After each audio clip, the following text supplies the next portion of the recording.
Hello all, இன்றைக்கி மார்க்கெட்டுக்கு போயிட்டு வந்தாச்சு. இன்றைக்கி மண்டேங்கிறதுனால மார்க்கெட்டுக்கு போயிட்டு எல்லா வெஜிடபிள்ஸும் வாங்கிட்டு வந்தாச்சு. 1 வீக்குக்கு தேவையான எல்லாமே வாங்கிட்டு வந்துட்டேன். எல்லாத்தையுமே ரீஸ்டோர் பண்ணி எல்லாத்தையும் ஃப்ரிட்ஜில் பேக் பண்ணி வைக்கணும். எல்லாத்தையும் செப்பரேட்டாக தனித்தனி கவரில் போட்டு வச்சா தான் இந்த வீக் ஃபுல்லாக ரொம்ப சூப்பராக வரும்னு எடுத்து வச்சேன். தக்காளியை நீங்கள் இந்த மாதிரி நேராக வச்சிங்கன்னா அதோட மேல் சைடு மேலே வர மாதிரி வச்சிங்கன்னா ரொம்ப நாள் தக்காளி கெட்டு போகாமல் இருக்கும். முடிஞ்ச அளவு ட்ரேயில் வைங்க. ஃப்ரிட்ஜில் வச்சா கெட்டு போயிடும். கெட்டு போகுங்கிறத விட ஹார்ட் ஆகிடும். அதனால் நான் வெளியில் தான் வைப்பேன். ட்ரேயில் வச்சு ஒரு ஷெல்ஃபில் வைப்பேன். பழைய கொத்தமல்லிலாம் எடுத்து வச்சு புது கொத்தமல்லி எல்லாத்தையும் ஸ்டோர் பண்ணி வச்சுட்டேன். இன்றைக்கி மீஷோலேருந்து ஒரு ஆர்கனைசர் வாங்கியிருந்தேன். ரொம்பவே சூப்பராக இருந்துச்சு. இது செட் ஆஃப் 6 450 கொடுத்துருந்தாங்க. ரொம்ப நல்லா ஏர் டைட்டாக நல்ல ஒரு கிளாஸ் கண்டெய்னர் வாங்கினேன்.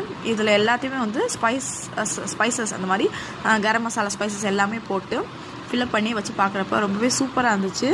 நல்லா ஏர் டைட்டாகவும் கொடுத்துருந்தாங்க.